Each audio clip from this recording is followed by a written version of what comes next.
You saying it's generational wealth. It's not for you. Yeah, it's not for you. You are saying this is generational wealth. That means it's not for you. This is something you design, something you put in place for the next generation. You selfish motherfuckers ain't on no goddamn generational wealth. It's for mine, on mine, on mine, on mine, on mine, on mine. G County, Flip, County, Flip, County, Flip, County, Flip, County, Flip, County, Flip, County. Yo, CEO Hockley, we right back in the building with another one. And I ain't gonna even hold you on this topic, man. Generational wealth is a fucking media term used to entertain the minds of poor people. Let me say that again. This word that's thrown around, generational wealth, is just a fucking media term used to entertain the minds of people that don't have and the have-nots. Rich people ain't running around talking about generational wealth. They ain't even giving that shit to their kids. They giving that shit away and throwing it away. But this term is used to entertain the mind of people who have less, or the have-nots. We are the ones running with this term and acting like this term is so official and something you're supposed to be achieving. Listen, the fucking Egyptians tried it.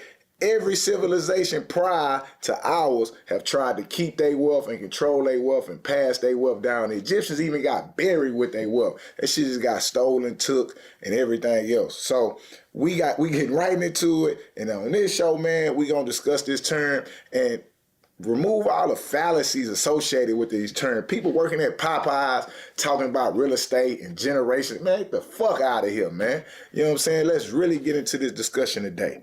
Like always, man, it's your boy CEO Hockley.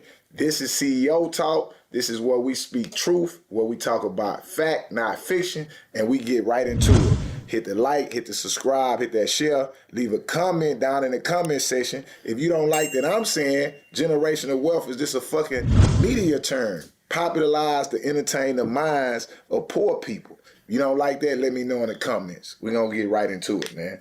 Okay.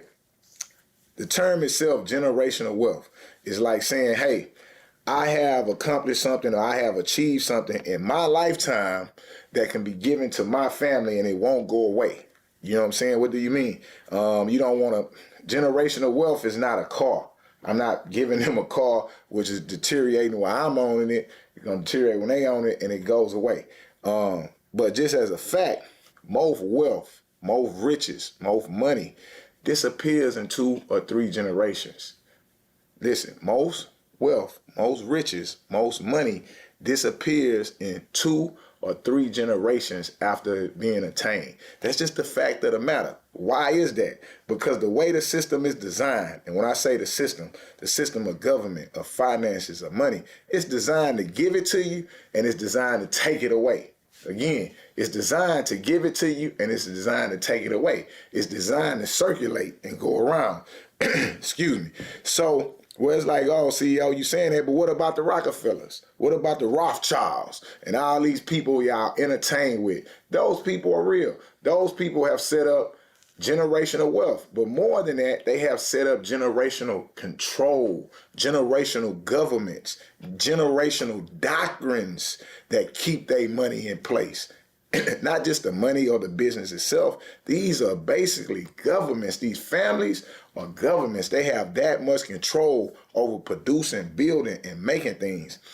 You ain't got that much control over when you see your kid. Come on, man. So the idea that people who have a little more money than you are selling you programs and seminars on generational wealth, and you sitting here thinking about it, trying to chase it, telling people this is what you about. Man, I have a conversation with a dude at the barbershop, man. He like, yeah, man, I'm on that generational kick. I'm on that real estate. I'm on this. I'm on that, you know, so forth and so on. Whole time, he don't own anything. Yeah, he don't own anything, man. He riding in his baby mama car. You know what I'm saying? No disrespect to that, but he owns nothing. That him and his baby mama, he lives with his baby mama who lives in an apartment, and he's sitting online talking about generational wealth, talking about all these influencers and all these people who are feeding you this information as a form of entertainment. Don't get me wrong, it's very entertaining. But today we finna take all that entertainment shit out of there. If you are a person interested in believing in generational wealth, this is what you should know. Generational wealth is as simple as this. This is as simple as generational wealth is. Life insurance. Let me say that again. Generational wealth is as simple as this. Life insurance. Facts. How you building generational wealth, my G, and you don't even have a life insurance policy? You think you finna save, build, or come up with money that you're gonna be able to pass down? No. In our community, we pass down poverty. In our community, we pass down poverty because we won't even get life insurance policies. So what is you talking about generational wealth for? You think you finna save $2, $3, $4 million and pass it down to somebody? My G, you getting that check and you spending it right now, bro. You ain't doing, you talking about generational wealth. You watching videos about generational wealth. You're not really about it. Why? Because you haven't done something as simple as getting a life insurance policy. Well, what do you mean by that, man? Me, myself, I give you a little example of what we got going on. Me, myself, if I die, my family is able to receive $1 million check. $1 million when I die. Oh, CEO, but that ain't no wealth.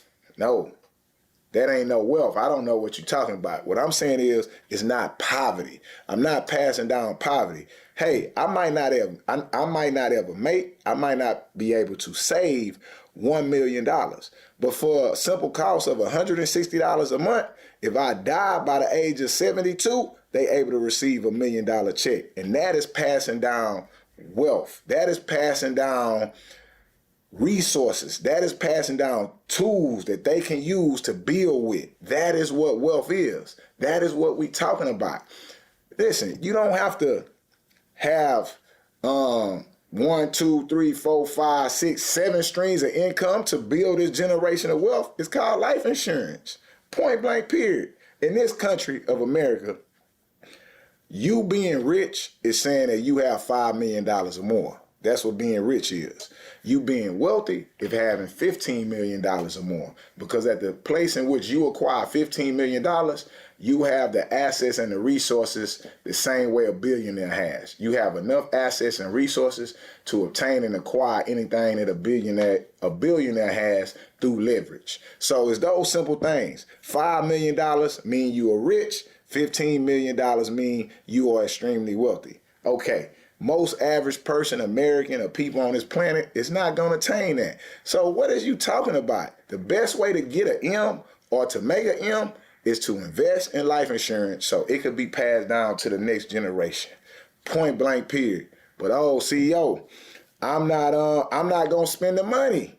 Bro, you saying it's generational wealth. It's not for you.